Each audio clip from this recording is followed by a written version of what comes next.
ಕಲಾಕ್ಷೇತ್ರದಲ್ಲಿ ಮೆಚ್ಚುಗೆ ಜೊತೆಗೆ ವಿಮರ್ಶೆ ಕೂಡ ಬರಬೇಕು. ಪರಿಣಿತ ಪ್ರೇಕ್ಷಕರು ಗಟ್ಟಿಯಾಗಿದ್ದಾರೆಂಬ ಪರಿಜ್ಞಾನ ಕಲಾವಿದರಿಗೆ ಇರಬೇಕು ಎಂದು ಯಕ್ಷಗಾನ ಕವಿ ಅರ್ಥಧಾರಿ ದಿವಾಕರ್ ಹೆಗಡೆ ಕೆರೆಹೊಂಡ ಹೇಳಿದರು.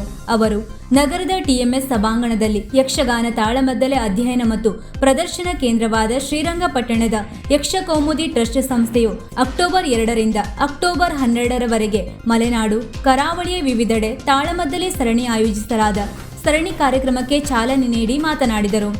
ಆಸಕ್ತಿ ಇದ್ದವರನ್ನು ಕಲಾಕ್ಷೇತ್ರದಲ್ಲಿ ಅಲ್ಲಗಳೆಯದೆ ಬೆಂಬಲಿಸಬೇಕು, ಅವರನ್ನು ಬೆಳೆಸಬೇಕು. ಎದುರುಗಿದ್ದವರು ಬರಿತಾರೆ ಎಂಬ ಎಚ್ಚರಿಕೆಯಲ್ಲಿ ಕಲೆಯಲ್ಲಿ ತೊಡಗಿಕೊಳ್ಳಬೇಕು ಎಂದರು. ಪೌರಾಣಿಕ ಯಕ್ಷಗಾನ ಕಲೆಗೆ ಮರ್ಯಾದೆಗೆ ಧಕ್ಕೆ ಆಗದಂತೆ ನೋಡಿಕೊಳ್ಳಬೇಕು. ಕಲೆಯ ಸಭ್ಯತೆ ನೆನಪಿಸುವ ಕಾರ್ಯ ವಿಮರ್ಶೆಗಳು ಎಚ್ಚರಿಸುವ ಮೂಲಕ ಕೂಡ ಆಗಬೇಕು ಎಂದರು.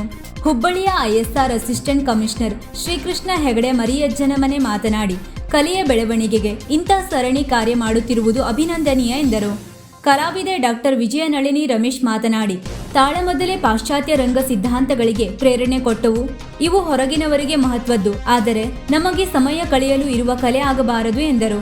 ಯಕ್ಷಹೆಜ್ಜೆಯ ನಿರ್ಮಲಾ ಗೋಳಿಕೊಪ್ಪ ಮಾತನಾಡಿ, ತಾಳಮದ್ದಲೆ ಸರಣಿ ಕಲಿಯುಗ ಮಕ್ಕಳಿಗೆ ಕೂಡ ಸಾಧನವಾಗಲಿ ಎಂದರು. ಟ್ರಸ್ಟ್ ಅಧ್ಯಕ್ಷ ವಿದ್ವಾಂಸ ಮೈಸೂರಿನ ಗನಾ ಭಟ್ ಮಾತನಾಡಿ, ಉತ್ತರ ಕನ್ನಡ ಶಿವಮೊಗ್ಗ ಜಿಲ್ಲೆಯಲ್ಲಿ ಒಟ್ಟು 11 ದಿನಗಳ ಕಾಲ ಈ ಸರಣಿ ತಾಳಮದ್ದಲೆ ಏರ್ಪಡಿಸಲಾಗಿದೆ. ಯಕ್ಷಕೌಮುದಿ ಟ್ರಸ್ಟ್ ಯಕ್ಷಗಾನ ತಾಳಮದ್ದಲೆ ಕ್ಷೇತ್ರದಲ್ಲಿ ಅನವರತ ಕಾರ್ಯ ಮಾಡುತ್ತಿದೆ. ಸರಣಿ ತಾಳಮದ್ದಳೆಯ ಮೂಲಕ ರಸ, ಭಾವ, ಧ್ವನಿ, ವೈಚಾರಿಕತೆಗಳ ಸಂಗಮ ಕಲಾಕೃತಿಗಳಾಗಿ ದರ್ಶನ ಪ್ರದರ್ಶನ ಇಲ್ಲಾಗಲಿದೆ ಎಂದರು.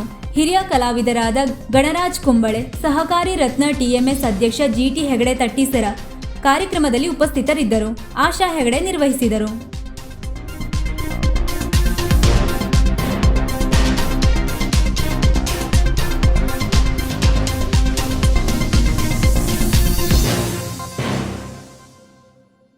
ವೀಕ್ಷಕ ಮಹಾಪ್ರಭುಗಳೇ, ನಮ್ಮ ಚಾನಲ್ ಅನ್ನು ಸಬ್ಸ್ಕ್ರೈಬ್ ಮಾಡಿ, ಶೇರ್ ಮಾಡಿ, ಪ್ರೋತ್ಸಾಹಿಸಿ.